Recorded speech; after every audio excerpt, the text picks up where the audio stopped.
उत्पत्ति काशी का व्रत हेमंत ऋतु में मार्गशीर्ष मास के कृष्ण पक्ष को करना चाहिए। इसकी कथा इस प्रकार है। युधिष्ठिर ने भगवान श्री कृष्ण से पूछा, भगवान भगवान पुण्यमयी काशी तिथि कैसे उत्पन्न हुई? इस संसार में यह क्यों पवित्र मानी गई और तथा देवताओं को कैसे प्रिय हुई? श्री भगवान बोले, कुंती नंदन, प्राचीन समय की बात है। सत्ययुग में मूर नामक दानव रहता था। वह बड़ा ही अद्भुत, अत्यंत रौद्र और तथा संपूर्ण देवताओं के लिए भयंकर था। उस काल रूपधारी दुरात्मा महासुर ने इंद्र को भी जीत लिया था। संपूर्ण देवता उससे परास्त होकर स्वर्ग से निकाले जा चुके थे और शंकित तथा भयभीत होकर पृथ्वी पर विचरा करते थे।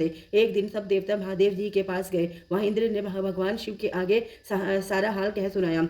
इंद्र बोले, महेश्वर, ये देवता स्वर्ग लोक से निकाले जाने के बाद पृथ्वी पर विचर रहे हैं। मनुष्यों के बीच रहना इन्हें शोभा नहीं देता। देव कोई उपाय बतलाइए। देवता किसका सहारा ले?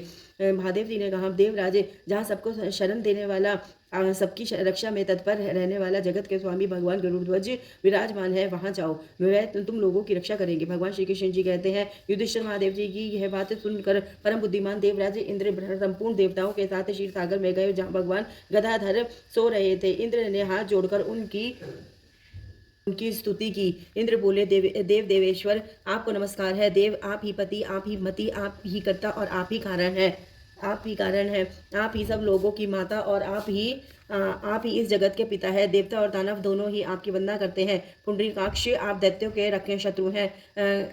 मधुसूदन, हम लोगों की रक्षा कीजिए। प्रभु जगन्नाथ, अत्यंत उग्र स्वभाव वाले महाबली मुर नामक दैत्य ने इन संपूर्ण देवताओं को जीत कर स्वर्ग से बाहर निकाल दिया है। भगवान देवेश्वर, शरणगत वत्सला, वह देवता भयभीत होकर आपकी शरण में आई है। दानवों का विनाश करने वाले कमलनयन भक्त वत्सल देवेश्वर जनार्दन, हमारी रक्षा कीजिए। भगवान शरण में आए हुए देवताओं की सहायता कीजिए। इंद्र की बातें सुनकर भगवान बोले, देवराज, यह दानव कैसा है? उसका रूप और बल कैसा है तथा उस दुष्ट के रहने का स्थान कहाँ है? इंद्र बोले, देवेश्वर, पूर्व काल में ब्रह्मा जी के वंश में तालजंग नामक एक महान असुर उत्पन्न हुआ था, जो अत्यंत भयंकर था। उसका पुत्र मुर दानव के नाम से विख्यात है। वह भी अत्यंत उत्कट महापराक्रमी और देवताओं के लिए भयंकर है। चंद्रवती नाम से प्रसिद्ध एक नगरी है, उसी में स्थान बनाकर वह निवास करता है। उस दैत्य ने समस्त देवताओं को परास्त करके उन्हें स्वर्गलोक से बाहर कर दिया है। उसने एक दूसरे ही इंद्र को स्वर्ग के सिंहासन पर बिठाया है। अग्नि, चंद्रमा, सूर्य, वायु और वरुण भी उसने दूसरे ही बनाए हैं। जनार्दन, मैं सच्ची बात बता रहा हूँ। उसने सब कोई दूसरे ही कार्य कर लिए हैं। देवताओं को तो उसने उनके प्रत्येक स्थान से वंचित कर दिया है। इंद्र की यह बात सुनकर भगवान जनार्दन को बड़ा क्रोध आया। उन्होंने देवताओं को साथ लेकर चंद्रवती नगरी में प्रवेश किया। भगवान गदाधर ने देखा कि दैत्य राज बारंबार गर्जना कर रहे हैं और उससे परास्त होकर संपूर्ण देवता दसों दिशाओं में भाग रहे हैं। अब वह दानव भगवान विष्णु को देखकर बोला, खड़ा रह। उसकी यह ललकार सुनकर भगवान के नेत्र को क्रोध से लाल हो गए। वह बोले, अरे दुराचारी दानव, मेरी इन भुजाओं को देख। यह कहकर श्री विष्णु जी ने दिव्य बाणों से सामने आए हुए दुष्ट दानवों को मारना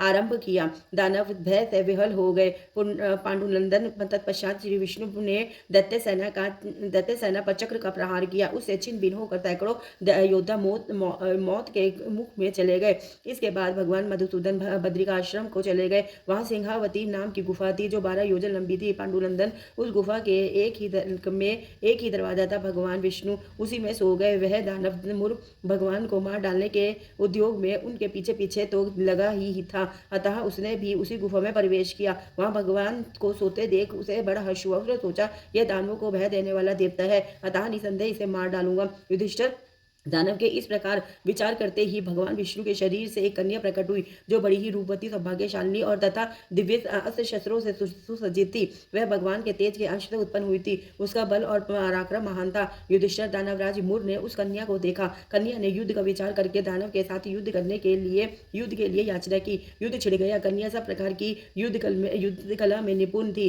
वह मुर नामक महान असुर उसके हुंकार मात्र से राख का ढेर हो गया। दानव के मारे जाने पर भगवान जाग उठे।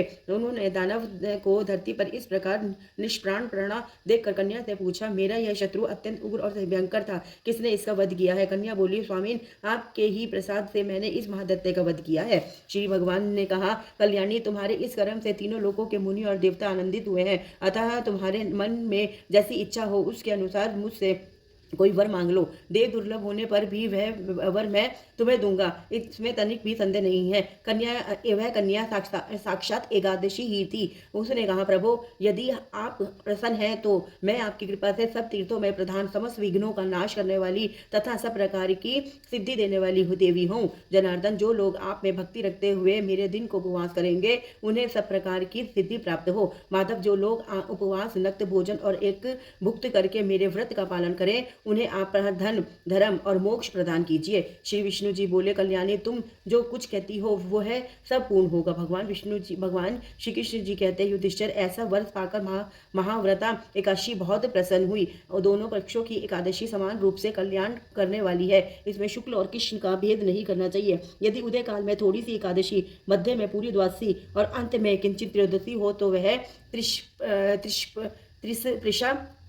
त्रिस्पिशा एकादशी कहलाती है।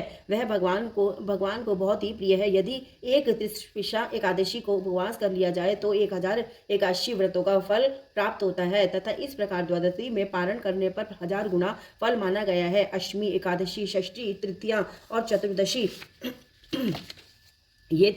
ये यदि पूर्व तिथि से विध हो तो उनमें व्रत नहीं करना चाहिए। परिवर्तनीय तिथि से युक्त होने पर ही इनमें उपवास का विधान है। पहले दिन में और रात में भी एकादशी हो तथा दूसरे दिन केवल प्रातःकाल एक दंड एकादशी रहे तो पहली तिथि का परित्याग करके दूसरे दिन की द्वादशी युक्त एकादशी को ही उपवास करना चाहिए। यह विधि मैंने दोनों पक्षों की एकादशी के लिए बताई है। जो मनुष्य एकादशी का उपवास करता है वह वैकुंठ धाम में जाता है, जहाँ साक्षात भगवान गरुड़ध्वज विराजमान रहते हैं। जो मानव हर समय एकादशी के महात्म्य का पाठ करता है उसे 1000 गौदान के पुण्य का फल प्राप्त होता है। जो दिन या रात में भक्ति पूर्वक इस महात्म्य का श्रवण करते हैं वह निसंदेह ब्रह्महत्या आदि पापों से मुक्त हो जाते हैं। एकादशी के समान पापनाशक व्रत दूसरा कोई नहीं है। बोलो एकादशी माता की जय। हरे कृष्ण कृष्ण कृष्ण हरे हरे, हरे राम राम राम हरे। लक्ष्मी नारायण नारायण नारायण, हरे नारायण नारायण नारायण। एकादशी माता की जय हो। हर हर महादेव, हर हर महादेव, हर हर श्री शिवाय नमस्तुभ्यं, श्री शिवाय नमस्तुभ्यं, श्री शिवाय नमस्तुभ्यं।